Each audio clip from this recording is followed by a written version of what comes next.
2, 1. Good afternoon, everybody. My name is Donna Thiesel, and I'm your host of Donna's Edge Talk Show, where truth matters. Thank you so much for watching every day, Monday through Friday, from 1 to 3 p.m. Central. As I get to ride home with you in the afternoon, you can find us on the radio, icradio.media. You can find us on television, channel 182 on Charter Communications, Abundant Television, found on Roku, Apple TV, and Amazon Fire. And don't forget the podcast on thenewscasters.com. Everybody is familiar with AP Steadham, and AP Steadham is a well-known, award-winning talk show host, especially as it pertains to sports. And man, you get all the good ones. How do you get those interviews? Donna, it's quite interesting. I guess I reach out to the person. I try to follow the protocol and reach out to their public relations person, media relations person, and I give them a convenient time because that way, how could they say no? So that helps out to fit their schedule. So sometimes those are the factors that allow me to interview certain people. Mm-hmm. Best way. Absolutely. Yeah. So AP, now you also are the host and co-host of AP and Kelly As We See It. So how can folks find out more about that? And then we'll go ahead and dig in about last week. Sure. They can check our Facebook page, my personal page, AP Steadham, and then the show's page, AP and Kelly As We See It, heard right here every Friday on IC Radio at 4 p.m. Central. So we put up the schedule for Thursday, Friday, Saturday, and then we also have every episode on Spotify as well. So they can check out, just keep close to my personal page and the show's page as well, and Spotify. Look, you can find the show there every week. Now you're in another part of the world right now. You're where you're in Montgomery. What are you doing there? Montgomery, Alabama. It's a big week here in Montgomery, Alabama. We have the Jimmy Rain Charity Golf Tournament and Banquet. The banquet is held on Thursday evening. It's a large crowd. It's anywhere from probably 700-800 people, and they usually have a featured speaker. Well, this year, Don, it's going to be Nick Saban. Nick Saban will be the speaker on Thursday evening. And then they have the golf event. And the golf event is fun because they have anywhere from between probably 50, 60 to 70 other sports personalities that participate. So they're at the banquet and then they at the golf event on Friday as well at the Robert Trent Jones golf course in Prattville. So it's a lot of fun. We arrived early for another occasion. I had to be here, but people definitely there on Thursday. You can be in the hotel lobby and see everybody checking in, and then there's a banquet that evening, which is just so much fun. And Nick Saban, he's not coaching now, so he's making all of this commentary on different subject matters. So I'm interested to see what he might have to say at the banquet on Thursday. Yeah, I can't wait to hear about that because, a lot of fluff going on out there, but I know you're going to get to the reality of what he's really working on. Yeah, we're going to try to speak with him if he permits the interview. We always are afforded those types of things at this event. Jimmy Rain and his crew, they're very helpful to me and everybody who's part of the media to try to get the word out, and we always have a great time. I look forward to this week in mid-May, usually every year, and we get to touch base with all the players from the past and the featured speaker and different people from around the state and everybody around Montgomery. Mm-hmm. Yeah. So what questions would you like to ask? Yeah, I have been thinking about that for a while, Donna, because this is the first time that I'm going to speak to him, and he's not coaching a football team. So I might ask him some things about what he would like to bring to the television broadcast that he has not heard. I'd be interested in his comments about his perspective that he would like to see expressed on the television. Mm-hmm.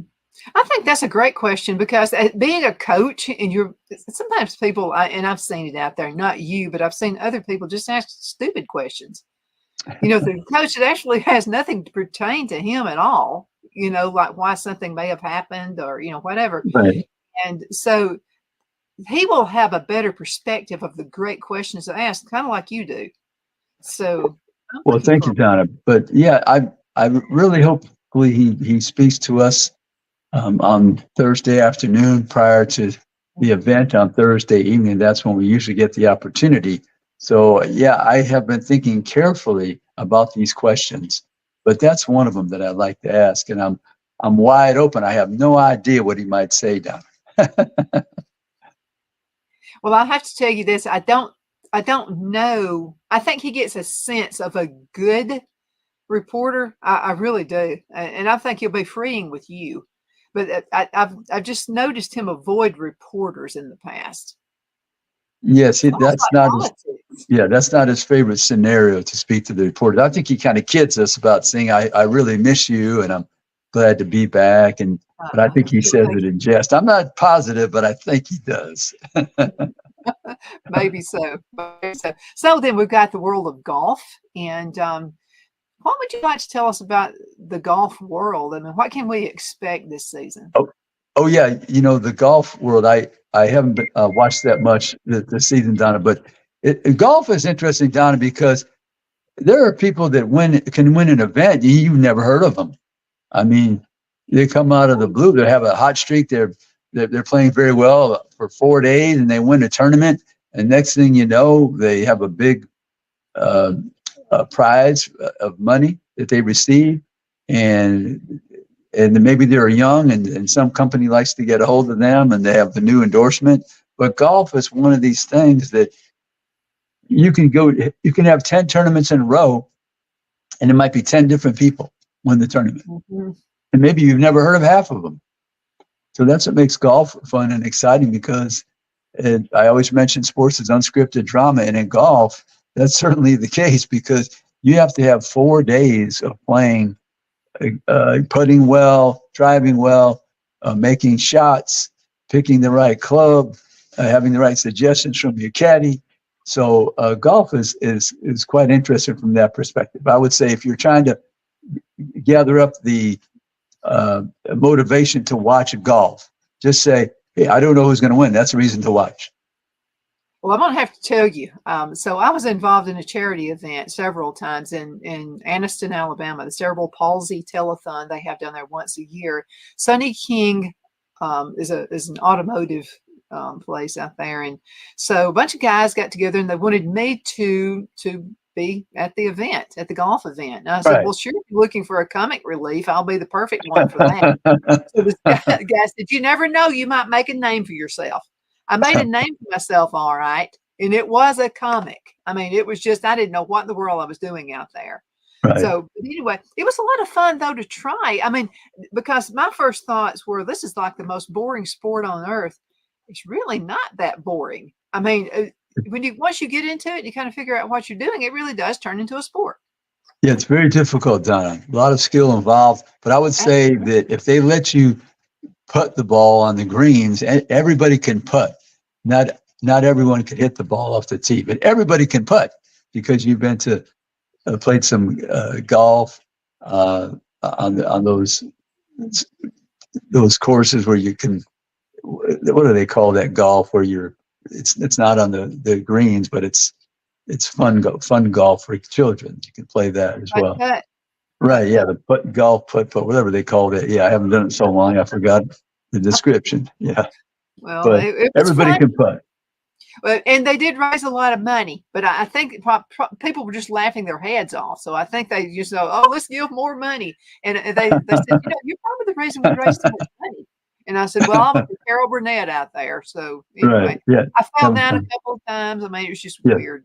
Yes. But anyway, it was very interesting. Yes. Yeah, golf's very difficult. Like I said, that's why there's a different winner. It could be 10 weeks in a row. There's somebody different. You're saying, how did this person win this week?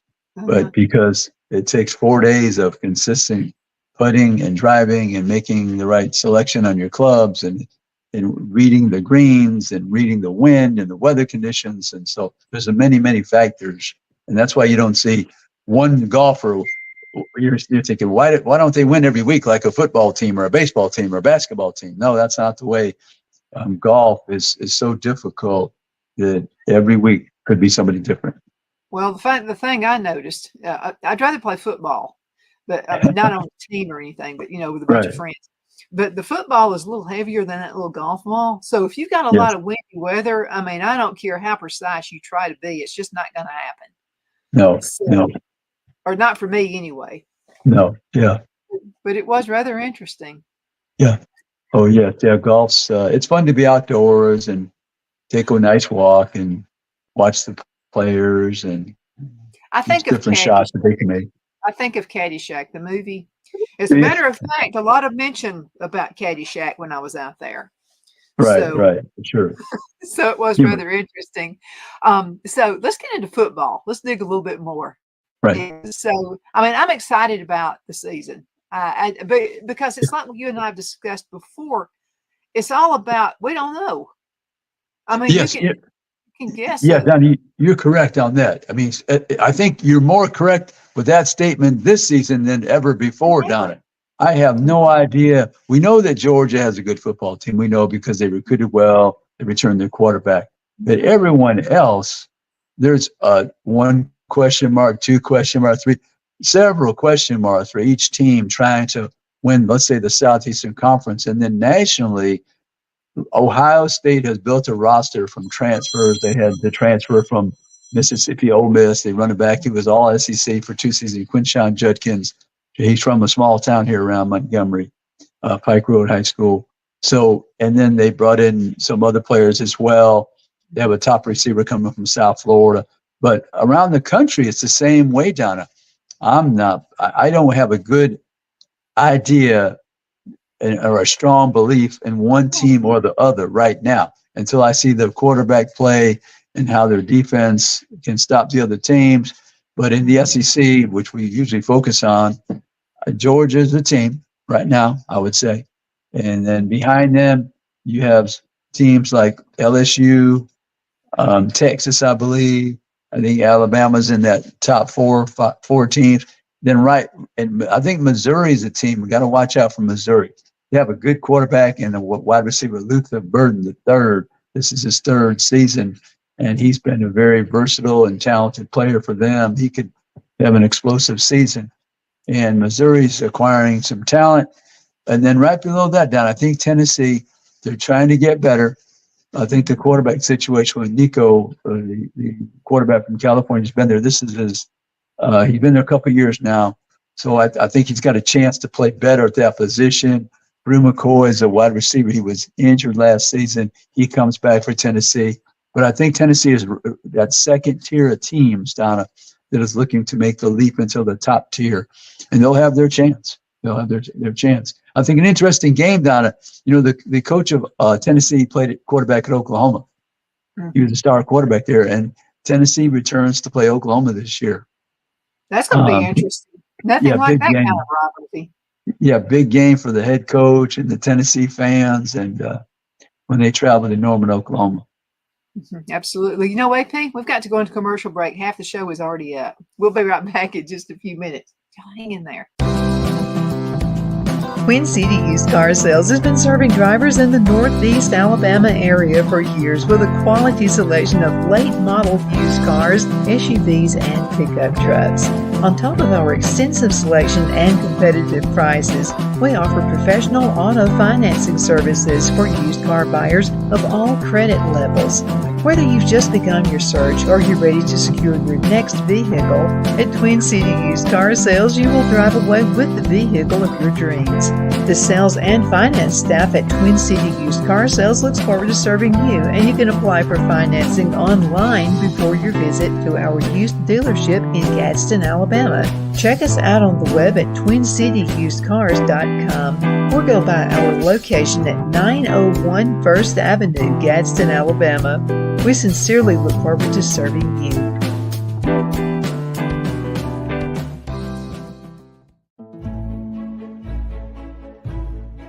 The Hatter Cafe and Country Inn is nestled in the northeast corner of Alabama the Beautiful in the delightful town of Mentone. We're located on top of scenic Lookout Mountain near Little River and DeSoto State Park and located only 5 minutes from shopping and restaurants. There's also a nearby community walking path and golf course. We welcome everyone through the doors and we are committed to outstanding service for all guests.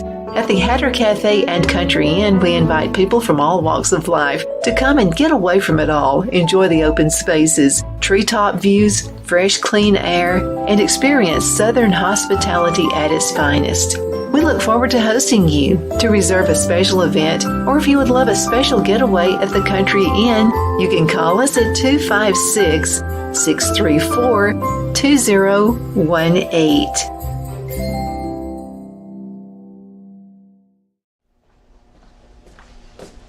Are you ready? We all wonder what tomorrow will bring, but the future lays itself at the feet of the prepared and surrenders to the will of the persistent. It's not easy, but today shapes you so you can shape tomorrow. With Northeast Alabama Community College, when the future asks if you're ready, you can answer. Yes. Begin your future at Northeast Alabama Community College. The only place I buy my beef is Lone Tree Ranch in Collinsville, Alabama. Their cattle is born and raised on their ranch, grass and grain fed, and you can feel confident when you serve your family and friends because their beef is all natural and no antibiotics or hormones are added. You can buy whole beef or perhaps go in with family or friends and buy half.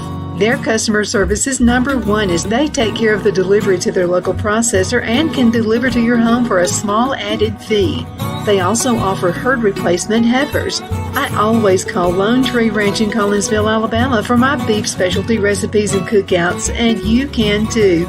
Food shortages are increasing, so buy local by calling 256-523-6462. That's 256-523-6462.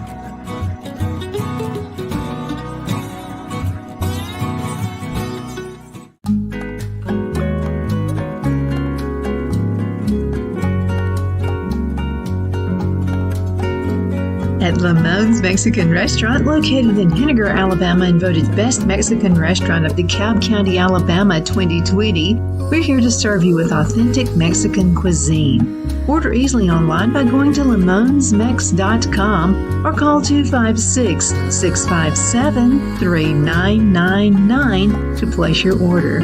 We're open Sunday through Thursday, 11 a.m. to 9 p.m., and Friday and Saturday, 11 a.m. to 10 p.m. Whether you're celebrating a cozy date night for two or a celebration for a crowd, at Lamone's you'll love our atmosphere and friendly servers. Thank you for dining with Lamone's Mexican Restaurant.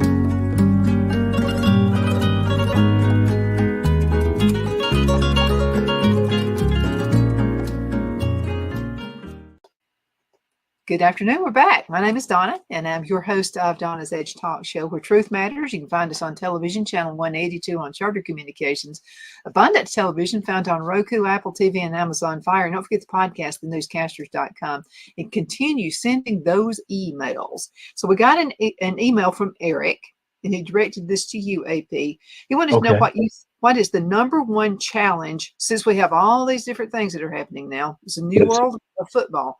What do you think the biggest challenge of a coach would be this season? I think the biggest challenge always, Donna, is to get everyone on the same page. Your culture has to breed a sense of oneness and that singleness of purpose. Now, and I think it becomes increasingly difficult, Donna, to answer Eric's question because there's money involved. That makes it different. And what happens is in that dynamic, you have voices, managers, agents, family members. They're telling you certain things to protect your money. And I mean, if you have the slightest of injury, you might hear from them saying, "Don't play this week." You might hear that, and the coach has to convince the player, "Okay, you're injured. We know you're injured, but in football, that is part of the game that you're expected as a professional to try to play, even though you're slightly injured. If you're hurt, that's something completely different. You have a broken arm, broken collarbone, something. I mean, that's completely different. I mean, if you're injured and you can feel the pain, you have to try to play through the pain, certain levels of pain. We don't want anybody to be permanently injured and play through unsufferable pain. No, but in football, that is part of the game. So I think the most difficult thing for the coach, trying to get everybody on the same page, that singleness of purpose, that oneness to help win ball games. Yeah, sometimes I wish we could go back to the simple times of football if there was ever such a time, because again, we have all these other factors, you know. Yes. I mean, even social media where you have to be so careful with what you do because you do something, say the wrong word, say the wrong phrase, say the wrong whatever, it's out all over the place. I mean, Right. I think, Donna, if you tell your players, let's be respectful in our comments. Remember, you're representing not only the university and college, you're representing your team, you're representing your family, you're representing your former high school, your community, your town, your city. So if you can be respectful, there's when you try to go beyond being respectful, that's when the issues arise, Don. I think so too. Nanny had a question. Yes. Is that your name, Nanny? Nanny had a question. Okay. And her question was about, let's see, I just lost it. Okay. Oh, who is your Cinderella team of the year? Right. Yeah. Cinderella team. That's always a good question. I always try to ask that of people that I interview who are watching the sport. And I'm not sure if I've zeroed in on a Cinderella team. I think that I would watch that Missouri team. I really would. And when I say Cinderella, I mean, let's say that they're contending for the title. I mean, maybe they're contending to win the SEC. I would say at this moment, I would say Missouri because of their quarterback situation. Brady Cook, who had an excellent year, and then Luther Burden III, who's a wide receiver, but he does other things as well. They give him the football in reverses, and he returns the punts and the kickoffs, and can catch all the passes. So I would say Missouri's the team to watch to see if they can contend to win the SEC. The other teams you're always thinking about, LSU and Alabama. Texas, of course, is going to be new in the conference, and they had a great season last year, reaching the college football playoffs, the semifinal. So, but those are teams that normally are contending for the title. That's why I'm saying Missouri's the team. They've won when they had the two divisions, they've won the Eastern Division multiple times. But this year, the SEC does not have the divisions. So I would just say to watch out for the Missouri Tigers at this moment. And this is the Donna question here. Is there a new coach, maybe someone who's new in the coaching business that you're eyeing right now who could be just a magnificent, Nick Saban or something? I know Saban, Kalen DeBoer came down from the University of Washington. So we're going to see how he manages to compete in the SEC. I would say if I'm looking at a coach, this is across the country, I'm thinking that the most attention will probably be on Kalen DeBoer at Alabama.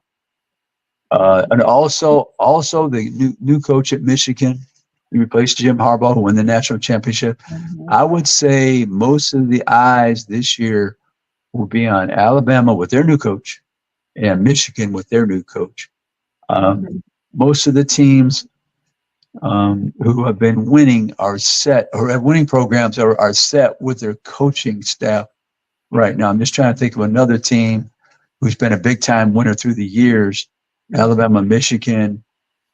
Everybody else is set. Florida State, Clemson, Tennessee has their coach. LSU, Georgia, Texas A&M is another team. They haven't won big lately, but they have a new coach. Came over from Duke, Mike Elko, who had been at A&M before on their staff. So he's familiar with that College Station and all the things that encompasses with the Aggies program. So, but they're watching him for a different reason, Donna, because he's taking over for Jimbo Fisher, who was relieved, and was settled for that $75 million buyout. So, but I would say A&M is another team people are watching at this point. But that's not to win a title. That's just to see if you can get them winning and competing better than they did under Jimbo Fisher. Absolutely. Carrie has a question for you. Carrie says she's from Houston, Texas, but she's Yes. a huge Clemson fan. She said, Okay. "What's going to Yes. happen with Clemson this year?"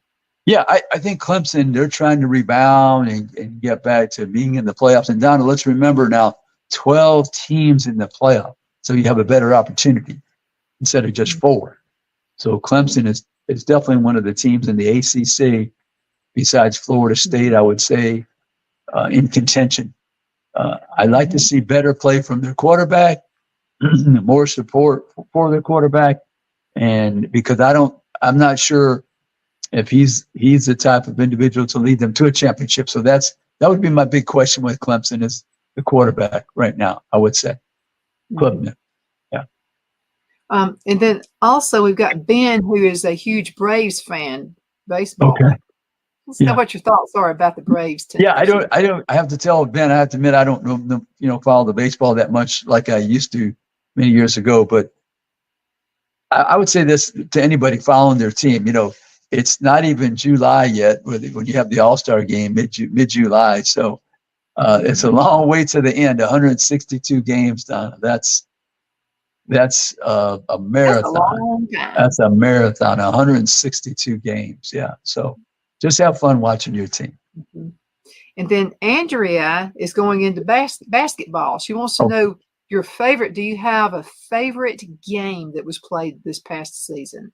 Oh, yeah. Favorite game. Gee. There was a lot of good ones. Yeah, there was a lot of good basketball games that were played. I think I was interested to see if Alabama might beat North Carolina in the tournament, and they did. I think that was huge for the program. They have beaten North Carolina in the past, and they've beaten them in the tournament, matter of fact.